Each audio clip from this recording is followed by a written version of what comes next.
Wanted to introduce myself today and talk a little bit about what I do. I am Dot the doula, and I became a doula, a labor doula in 2021. And last year, around November, I became a postpartum doula. So, a first question that some people may ask if they don't know is, what is a doula? Well, a doula is a person who does not have any kind of medical training, so no medical training. Some doulas may vary that, so they have other titles or certification, but for a doula, it means that they have no medical training. And they are there to provide care, support, guidance, and the different transitions or areas of life.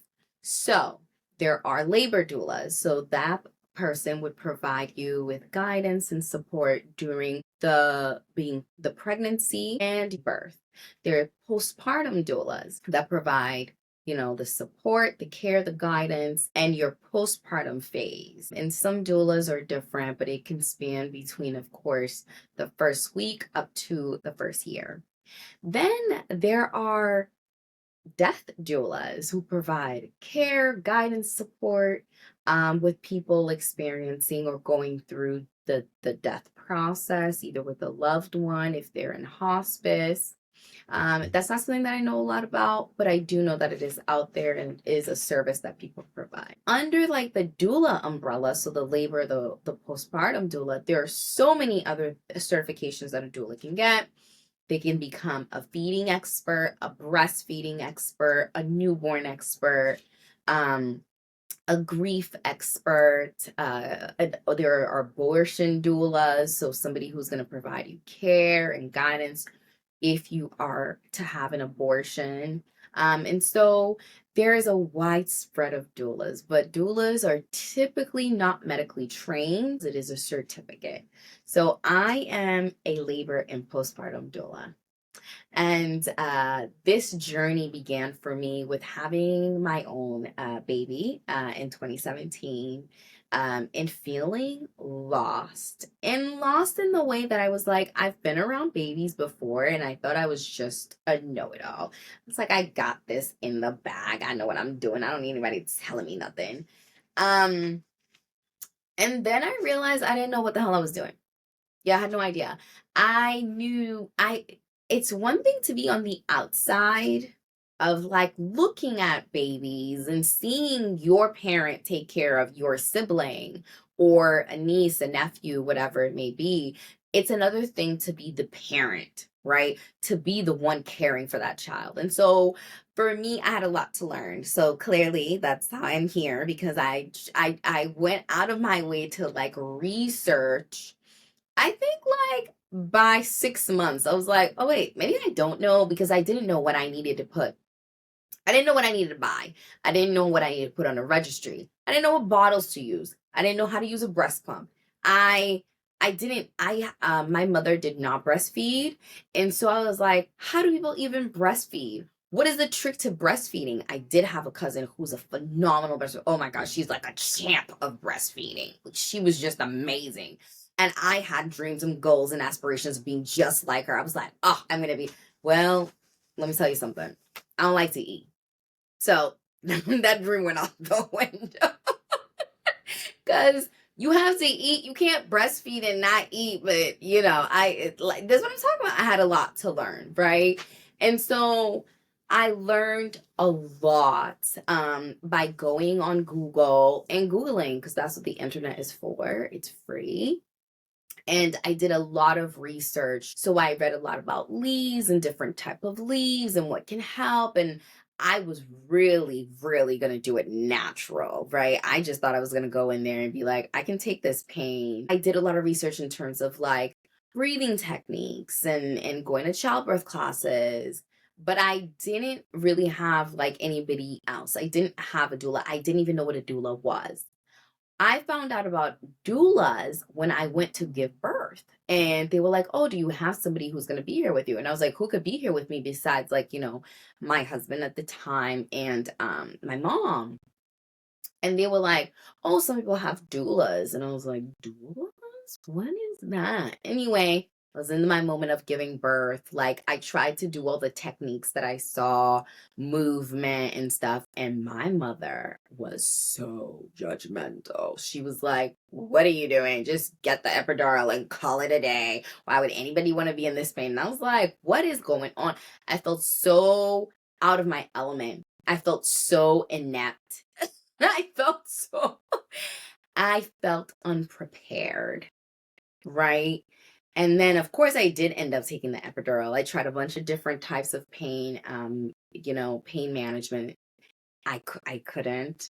I got to about 6 centimeters and I was like, I'm gonna need the epidural. So they gave it to me shaking. I was shaking and had now knowing what I know, I wouldn't have taken it because I was already at transition. It didn't take all the way. It took one side and the other side not so much.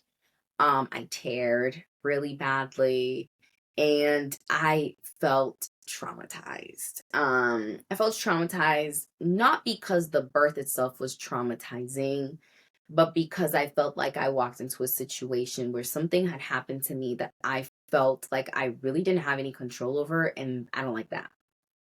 And for my control girlies, I was like, I'm gonna need somebody to tell me something because it can't go down like this. And this will be my first and last. That's not gonna work for me. I wanted to feel empowered. I wanted to feel like I'm going in there and I know exactly like what to expect. And I did my research. By the time I went into that room in 2019, I was prepared. I did not go in with a doula, but I read so much books, I did so much research, I attended so many meetings, that it wasn't so much for me about what I do when the baby gets home that I knew. That I knew. That one I learned it through, boot camp, as many of us do. But for me, it was about how do I enter this hospital room and feel comfortable and not feel judged and knowing what I can and cannot do, trusting my body to bring in this baby and knowing what my rights are, right? Like knowing what I can and cannot do, because that's the thing. When you don't know, why wouldn't you always listen to the medical professional? Because they're a doctor. They're a doctor. They know what they're doing. And I think like that's the thing that the doula does for you, is like puts some control back in the parents' hands and say, these are your rights. This is what you can do. This is how you can manage the pain. This is how you can set your room. It's your birth. It's not the doctor's birth. The doctor's doing 25, 75, who knows how many, depending on where you are. I live in a large city, okay? Those doctors are popping out babies by the minute, okay? The doctor does not give a hoots about what the hell is going on in my hospital room until they have to come in and catch the baby. Legit. Like, that's all they do.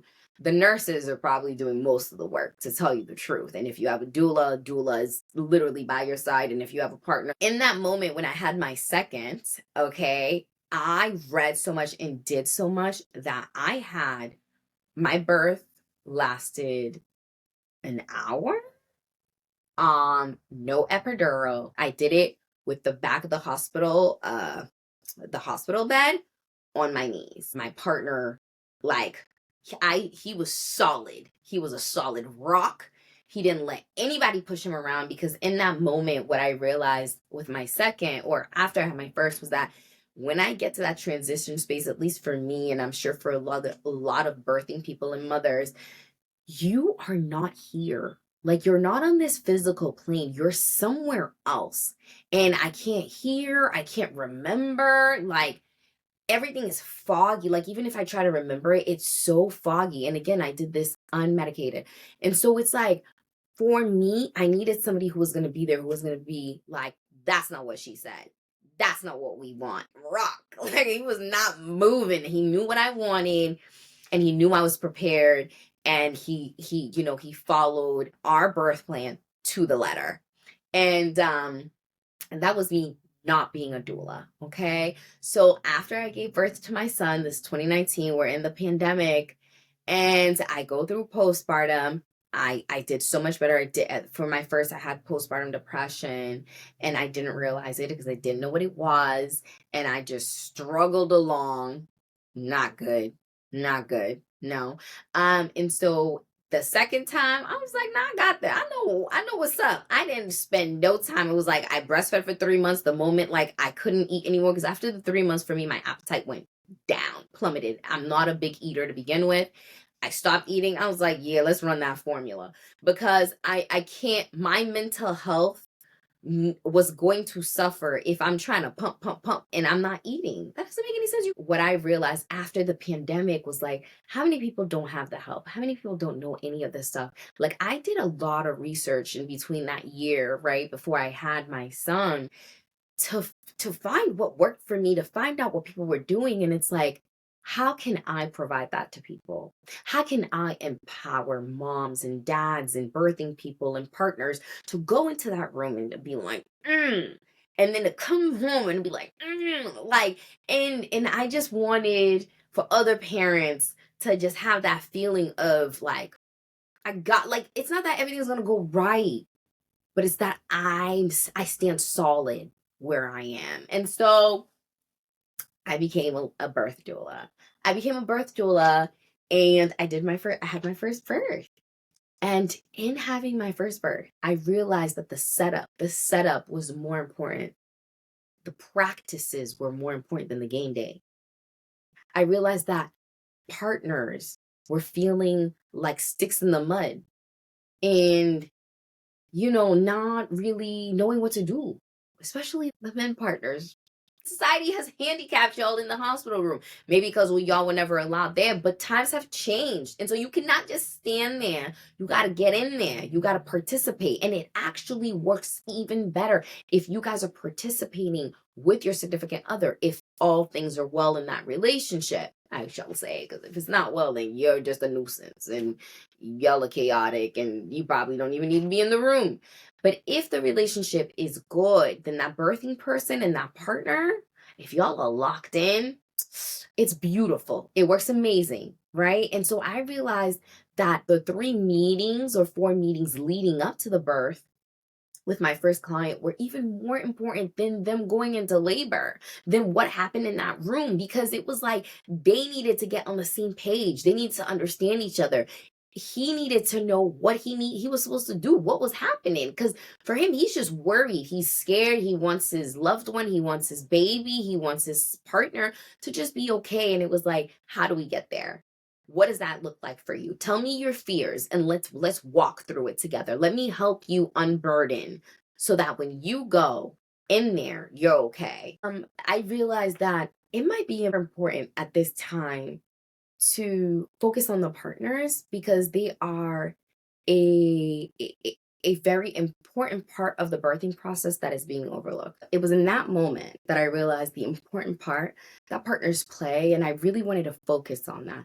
So that was my first mission, right? Like, getting partners ready, like helping them feel empowered, not only helping mom feel empowered, but bringing them in, making it a couple, making it, because if each one of you guys are strong, then the birth is going to be magnificent. Like, it just is. It just will be. And even if it's not what you guys pictured, sometimes people have C-sections. My second client, that's what happened. But they were ready for that. We talked about that. That was a fear. What happens if she has a C-section? What does that mean for you? What does that mean for you? What does that mean for baby? Who are you focused on? Who will you be focused? It was so good to have these conversations. So that's my bread and butter. That's where I'm at. That's where I want to be. That's where I want to serve. That's where I want to serve. Okay. That's where I want to serve. Okay. The next place, postpartum. Let me tell you something. The first time I went through postpartum, I was flying blind. I was like, just going through. I think just having someone who knows, who can see what you don't see, because you're deep in the weeds of postpartum. Someone else was going to be like, hey, baby, did you shower today? When was the last time you slept? Let's talk about how you're feeling. And you having somebody that you don't feel uncomfortable. That's what you pay that person for. So talk about all the ish that you're going through, that you're not good. You're not good. Or amazing. Or like, do you know about this? Because this what happened. Okay. TMI. If you don't like TMI, you should get off. After my first birth, I had huge hemorrhoids. Oh my gosh, this is something that people get. If you're somebody who has bad digestive system, you may get some hemorrhoids. I had bad hemorrhoids. I never knew anybody who had hemorrhoids. I had nobody to talk to about it. I was sitting there and I was like, this is never gonna go away. My is gonna look crazy for the rest of my life. It does not. It figured its way back to wherever it came from. But this is something that happens. Like, you don't want somebody to talk to about that. Like, I know I wanted somebody to talk to about that. So these are the things for me, like in postpartum, I would say up to even 6 months, you really want somebody to talk to about that. For me, I went through postpartum with my second, like, oh, we gotta do it. Like, as soon as you hold your head up, I'm in the glare. And some people might think that's crazy, but for me, it was about the fact that the moment that the baby holds their head up, then we know that we're motor wise, we know that, like, okay, baby's got head function, like they can hold themselves, so they have some weight on their body, they have some motor function. So I was like, whew, I'm good, he can hold his head up, okay. And that to me was the key sign that I could like get back into my body, like I can stop being like huh, huh, huh, and I can like focus back on me, like pull my energy back a bit, right? Because up until then, you're keeping that baby alive. Pretty much. That's your job as a parent. And that was my affirmation every night. Thank you. Thank you, higher power. Thank you, God. Whoever you believe in, everybody made it alive. And we are going to sleep and we are hoping to wake up tomorrow. Okay. That was my affirmation every day. Now, I know some people might think it's crazy, but it warmed my heart. When I laid my head on that pillow, it made me feel good. Okay. Because I was like, my first go around, I didn't feel that way. I didn't have anything that kept me going. I didn't have anything that made me feel like, oh, we're doing it. As a doula, that's what I hope to provide for my prospective clients is, is hope, is a ear to listen to, is support, is care. And that is my why. I want women and birthing people and partners to feel like they are empowered in this new journey of parenting from birth to postpartum. I hope you guys enjoyed the video. Like, share, subscribe, and I'm gonna keep coming here, so you keep coming here. Okay. All right. Bye.